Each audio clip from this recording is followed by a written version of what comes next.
morning, dear colleagues. Today I'm the one who starts this defenses, and I will talk about my master's thesis, which is about how to improve BCI performance with neurofeedback.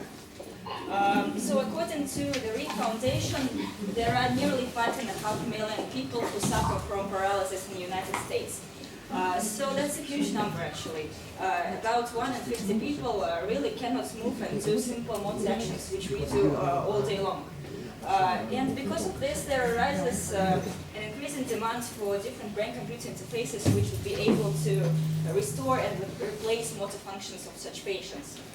For example, this kind of interface in which a PhD student from EPFL is trying to manipulate a wheelchair with his thought by capturing the signals from his brain with the EEG, or this one, a popular case in which a patient with tetraplegia in Brown University was able to move a robotic hand with simply thinking about movement.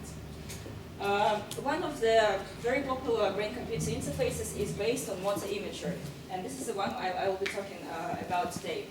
The principle of such interface is that we have, to some extent, motor representations of each part of our body in the sensory motor cortex, which you can see over here in colored.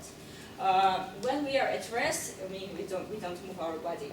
The sensory motor cortex produces the so-called mu rhythm, which peaks around 10 Hz. This rhythm is quite slow, and you can see it over there. And it only occurs when you do not move or do not think about movement. But once you start thinking about your right hand movement, for example, the mu rhythm desynchronizes on the contralateral part of your sensory motor cortex. And the same happens when you think about your left hand movements. The right sensory motor cortex shows you the desynchronization of the sensory motor rhythm. So this principle is quite basic, and it can be used for a decoding algorithm in a brain-computer interface, which would allow you to discriminate between two kinds of movements: the right-hand movement and the left-hand movement. This is all great, but unfortunately, the reality is that many people cannot use this interface. It was found that about 20% of normal population do not produce a stable mu rhythm, and as a result cannot use this motor imagery BCI. And the situation is even worse for the patients who, for a certain extent, have a damage in their sensory motor cortex or a functional damage over there, and they either cannot produce the mu rhythm, or the rhythm is so weak and unstable that we cannot detect its desynchronization.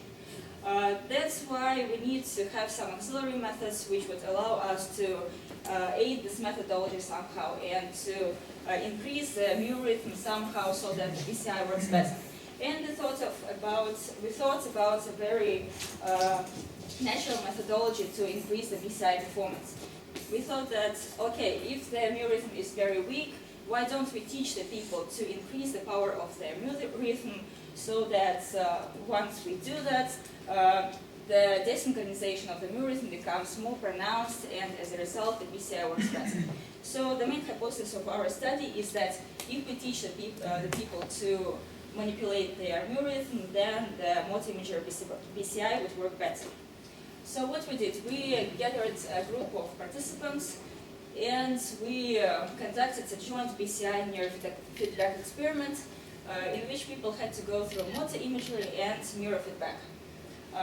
We had an EEG study in which we recorded 32 EEG from people, and we had two groups of participants. One was the experimental group, which had a real neurofeedback training, and the other was a control group in which the training was fake. So we showed the participants the feedback from someone else, some other participant. And before the participants came to the experiment, we told them, okay, here is this cool BCI game in which you can manipulate the ball and play by simply thinking about movement of the ball. If you think about the right hand movement, then the ball would move to the right, and if you think about the left hand movement, it would move to the left. But you are not experienced enough, so you cannot play this game before you undergo the 2-day experiment. And the experiment was in this sequence, so they came on the first day, they filled in the questionnaire, then they engaged in motor imagery. The Then they had to undergo a 5-session neurofeedback training. Then again, they had this motor imagery procedure. And then they go home and they come back on the next day and they have the same procedure, motor imagery, feedback, and again motor imagery. And by the end of the experiment, they are finally allowed to play the game.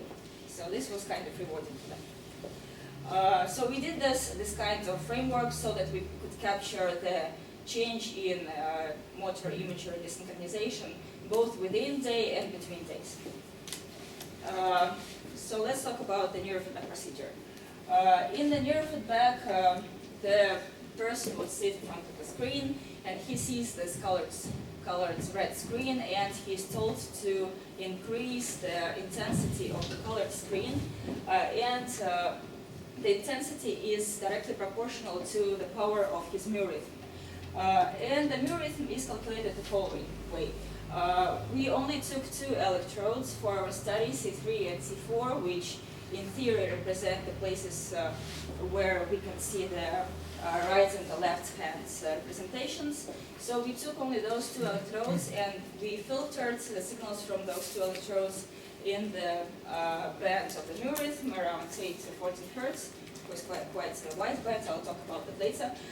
Then we smoothed the signal and we calculated the mean power of the signal on time steps of 150 milliseconds. Then we compared this mean power to the baseline power and we showed the reply on the screen in terms of the intensity of the color which the participants saw. And they had to increase the intensity. The BCI setting was as follows. So the participants saw one of those 3 clues on the screen. It was either left-hand imagery, rest, or right-hand imagery, and the participants had to do one of those 3 actions for about 20 seconds. Then the action changed to another one, and the whole session lasts for 8 minutes. To perform during the game, after the session, there was a classification algorithm applied to this data which we gathered, which was based on feature extraction and artificial neural networks. I can tell you more about that if you want later. And this algorithm allows you to classify between the 3 states, and as a result, you are able to play the game. But what we were interested in mainly was the desynchronization metric during this study. So we wanted to calculate how much the average power during motor imagery was less than during rest state. And we expect that the D metrics would decrease in time, so that the desynchronization would be higher. Okay, so here are the results. This is the result of our neurofeedback study. You can see the experimental group and the control group, and those dots represent the mean power on the group data normalized by the first session of the first day of our neurofeedback. And there is clearly an effect in the treatment group, but not in the control. In the treatment group, you can see about 15% increase in the average mu power, but there is no such effect in the control group. Also notice that there is some sort of rebound effect between the days, and it seems like the participants didn't learn anything at all, but after some training on the second day, they managed to restore the power of the mu rhythm again. Yes, and this increase was significant at 1% for the experimental group, but insignificant for the control group. So after that, we tried to look at our hypothesis and see what happens to the D metrics, to the desynchronization during our study, and this is what we got. In the treatment group for the left and right hands, we kind of observe a decrease in the D metrics for both the left hand and the right hand, but we observed quite the opposite effect for the control group. But unfortunately, this effect was not significant. So the decrease, even though we can see the decrease, and that was what we expected, there is no significant difference between either the days or the sessions between the days. So why did this happen? So we thought for a long time about this, and we investigated the parameters of our experiments, and that's what we found. Like, first of all, we decided to look at the spectral specificity of our neurofeedback study and see what happens inside that, whether we managed to train the correct bands of our rhythm or something else. And the good thing here is that we do not, here, those are the graphs which show the increase in the power of the mu rhythm between the first session and the last session of neurofeedback.